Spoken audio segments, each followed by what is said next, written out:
வணக்கம். ஓர் அரசாங்கத்தை நடத்தும் பெரிய மனிதர்கள் எவ்வளவு சர்வசாதாரணமாக மக்களுக்கு இது பொய்ன்னு தெரிஞ்சும் கூட பொய் பேசுகிறாங்க. தேசிய கல்விக் கொள்கையில் பிஎம்சி திட்டத்தின் கீழே 14,500 பள்ளிகள் தேர்ந்தெடுக்கப்பட்டு அப்பள்ளிகளுடைய கட்டமைப்பை மேம்படுத்த 2022 முதல் 2027 வரைக்கும் 5 ஆண்டுகளுக்கு மத்திய அரசாங்கம் நிதி ஒதுக்கீடு செய்கிறது. தேசிய கல்விக் கொள்கையை ஏற்றுக்கொண்டு செயல்படுத்தும் மாநிலங்களுக்கு மட்டுமே இது பொருந்து. தேசிய கல்விக் கொள்கையை தமிழ்நாடு ஏற்கவில்லை. ஆனால் நிதியுதவி மட்டும் வேணுமாம்மா. மத்திய அரசு நிதி கொடுக்காமல் வஞ்சிக்கிறது அப்படின்னு சொல்லிட்டு ஒப்பாரி வைக்கிறாங்க, கூப்பாடு போடுறாங்க. பொய் மட்டுமே பேசி ஆட்சி நடத்தும் பெரிய மனிதர்கள் இவர்கள். எதை தின்னா பித்தம் தெளியும் என்பதே இன்றைய ஆட்சியாளருடைய நிலை. இவர்கள் இருமொழி கொள்கையாளர்கள் அல்ல, இருமொழி கொள்ளையர்கள். அப்புறம் எதுக்காக மும்மொழி அதற்கு மேலே பல மொழிகள் போதிக்கூடிய பள்ளிகள், ஆயிரக்கணக்கான பள்ளிகளுக்கு நீங்கள் அனுமதி கொடுத்தீங்க? தனியாருக்கு மும்மொழி கொள்கையாக இந்த கொள்கையை ஏன் தாரை வார்த்தீர்கள்? உங்கள் கட்சிக்காரர்கள் மும்மொழி போதிக்கும் பள்ளிகளை நடத்துகிறாங்களே என்ற கேள்விக்கு துணை முதல்வர் அவர்கள் என்ன சொல்கிறாரு? முறையாக அனுமதி வாங்கித்தானே பள்ளிகள் நடத்துகிறாங்க. அவங்க இலவச மதிய உணவு கொடுக்குறாங்களா? இலவச சீருடை தர்றாங்களா? அப்புறம் இலவச பஸ் வசதி தர்றாங்களா? என்ன பதில் பாருங்கள், எப்பேற்பட்ட பதில் பாருங்கள். அதே அனுமதியை ஏன் அரசாங்க பள்ளி கொடுக்கலாமில்ல? உங்கள் வருமானத்துக்கு தடை ஏற்பட்டு விடும் என்ற அச்சமோ? கேட்குற கேள்வி என்ன, சொல்கிற பதில் என்ன? திரும்ப திரும்ப நிருபர் கேட்குறாரு. கேட்கும்போது முக்கியமான கேள்வி கேட்பீங்கன்னு நினச்சேன் அப்படின்னு சொல்லிட்டு வாரணாசி பக்கம் போயிடுறாரு.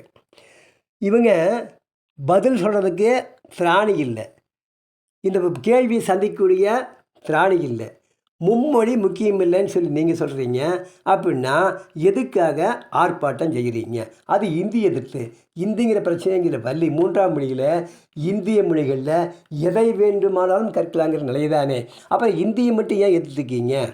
கல்வி அமைச்சர் சொல்கிறாரு, 3ஆம் மொழியை சொல்லிக் கொடுக்க ஆசிரியர்கள் இல்லை, இந்தி மொழி வெளியிலிருந்து படிக்க வசதிகள் செய்து கொடுக்கிறோம் என்கிறார். ஆசிரியர்கள் தேவை என்று விளம்பரம் கொடுத்து பாருங்கள். கன்னடம், மலையாளம், தெலுங்கு, ஒரியா, பங்களா, இந்தி, குஜராத்தி என்று விண்ணப்பங்கள் குவியும். எந்த வகையில் முட்டுக் கொடுக்குதுன்னு அவங்களுக்கு தெரியல. மக்கள் புரிந்து கொண்டு விட்டார்கள். இந்தியா முழுவது மும்மொழி திட்டம் நடைமுறைப்படுத்தப்படுகிறது. வடந்தியா போனன்னா தமிழன் கேவலப்பட்டு நிற்கிறான். தேவைப்படும் நபர்கள் படித்து கொள்வார்கள் என்று அறிவுரை கூற வேண்டாம். இளமையில் கல், சிலை மேல் எழுத்து. மக்கள் வரி பணத்தில் எங்கள் குழந்தைகளுக்கு, அரசாங்க பள்ளி குழந்தைகளுக்கு தேவையான வசதிகளை செய்து கொடுக்க நோய்கிறதா? பேனா வைக்க பணம் உண்டு, சமாதி கட்ட பணம் உண்டு, நினைவிடங்கள் அமைக்க பணம் உண்டு, சிறப்பு மாநிலங்களை செல்ல பணம் உண்டு. ஆனால் கல்விக்கு பணம் இல்லை. காலத்துக்கு ஏற்ப மாறுங்கள். இருமொழி கொள்கை தமிழன் கொள்கை இல்லை. குப்பையில் தூக்கி அதை போடுங்கள்.